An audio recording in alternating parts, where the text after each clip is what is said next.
penjelasan yang lebih detail. Pertama, mengapa harus ekonomi kerakyatan dan bagaimana kebijakan yang akan dibuat untuk mewujudkan ekonomi kerakyatan tersebut. Yang kedua, investasi Indonesia hari ini didominasi oleh penanaman modal asing. Padahal di dalam konstitusi ada pelaku ekonomi yang lain seperti koperasi, BUMN, dan swasta. Bagaimana strategi dan kebijakan investasi yang Anda tawarkan sesuai dengan konteks ekonomi kerakyatan? Waktu Anda 3 menit dimulai dari sekarang. Terima kasih, saudara moderator. Ekonomi kerakyatan tidak lain adalah ekonomi jalan tengah, ekonomi yang kita dasarkan kepada pasal 33 Undang-Undang Dasar 1945, yaitu bahwa perekonomian kita harus berasaskan kekeluargaan.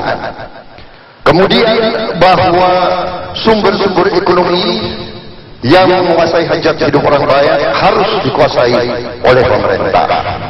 Jadi konsepnya, intinya adalah bahwa ekonomi harus ditujukan kepada penguatan dan pemberdayaan kekuatan rakyat, tidak hanya pertumbuhan.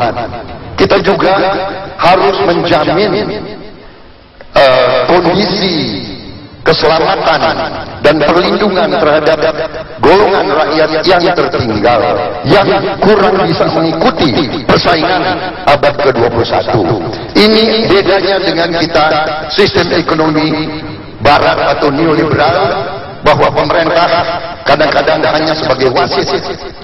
Di kita tidak, pemerintah harus turun tangan, harus jadi pelopor, harus membela rakyatnya, tidak membiarkan kemiskinan, tidak membiarkan orang yang lemah harus bersaing dengan yang kuat.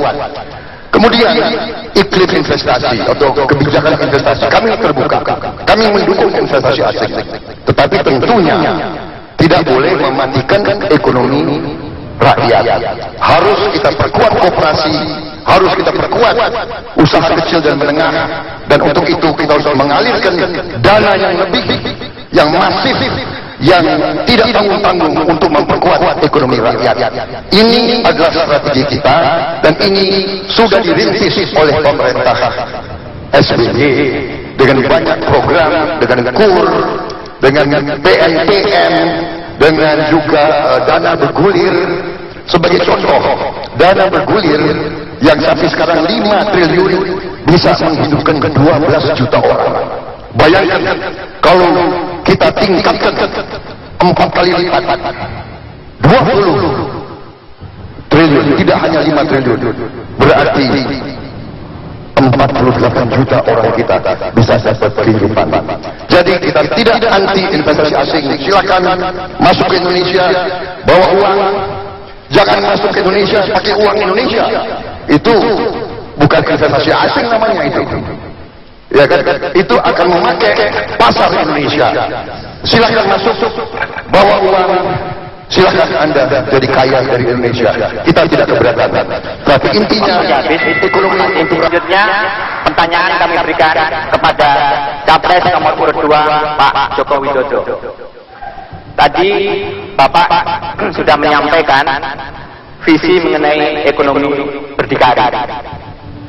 Saya rasa masyarakat juga menginginkan penjelasan yang lebih detail mengenai hal itu. Pertama, mengapa Indonesia harus berdikari di bidang ekonomi, dan bagaimana kebijakan yang akan dibuat untuk mewujudkan ekonomi berdikari tersebut. Kedua, dalam konteks ekonomi berdikari, bagaimana sikap Anda tentang utang pemerintah? Di saat dalam beberapa tahun terakhir realisasi penerimaan pajak selalu lebih rendah dari target. Waktu Anda 3 menit dimulai dari sekarang. Terima kasih. Pembangunan pasar tradisional, pembangunan ruang-ruang untuk PKL.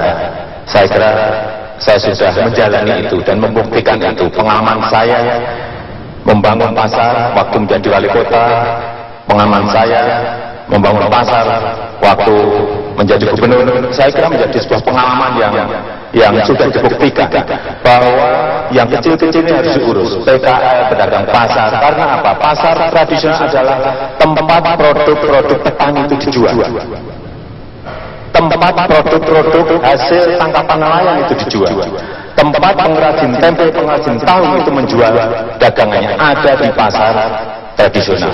Kalau yang kecil-kecil ini diurus dengan baik, tetapi dengan manajemen lapangan yang benar, bukan hanya akal dan bukan hanya rencana dan bukan hanya sebuah wacana di awal-awal, tetapi harus dibuktikan karena mereka ini membutuhkan bukti bahwa kita ini memang melakukan untuk mereka. Jadi kalau ruang-ruang itu diberikan kepada pedagang pasar, mereka diberi tempat yang baik. Pasar harus bersih, pasar tidak boleh becek, pasar harus ada tempat parkir, pasar harus diberikan zoning basah, zoning kering, zoning buah, zoning sayur.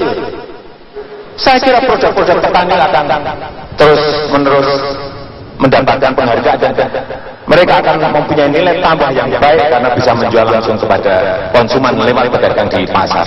PKL juga sama.